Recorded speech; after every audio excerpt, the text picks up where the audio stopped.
Guys, meron akong nilaga na beef. Gagawin kong beef curry. Ilagay na natin yung patatas dahil malambot na ito.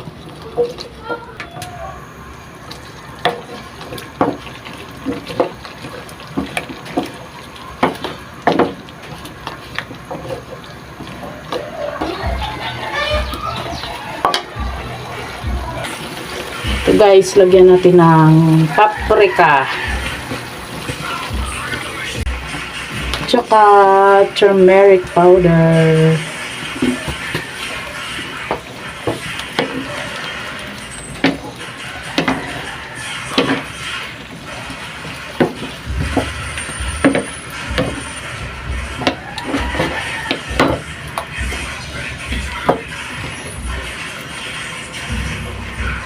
Ayan na siya guys.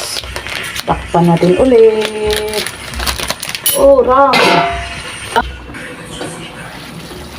Lagyan natin guys ng beef cubes para ma-enhance ang kanyang pagka-beef. Isang piraso. Tsaka yung sabaw ng ating pineapple tidbits. Para manuot na siya sa laman ng beef. Ayan, takpan natin ulit.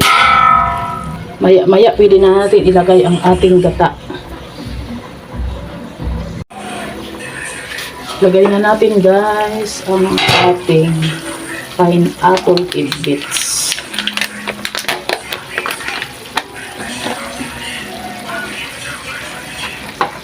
Tapos lagay ko na rin ang ating kakang gata. Yan ang magata.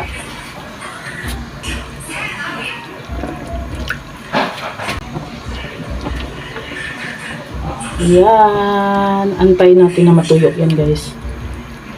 Sarap niyan magata. Guys, luto na yan.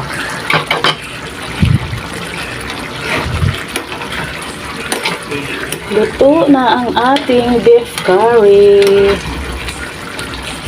Tama na yan siya, matutuyo pa yung sabaw niya eh. Tama na yan. Pwede na kumain.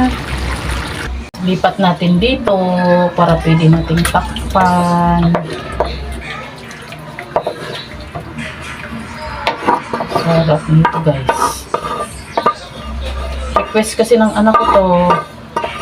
Anak kong lalaki ay matakaw sa ulam na masasarap yung mga karne. Yan.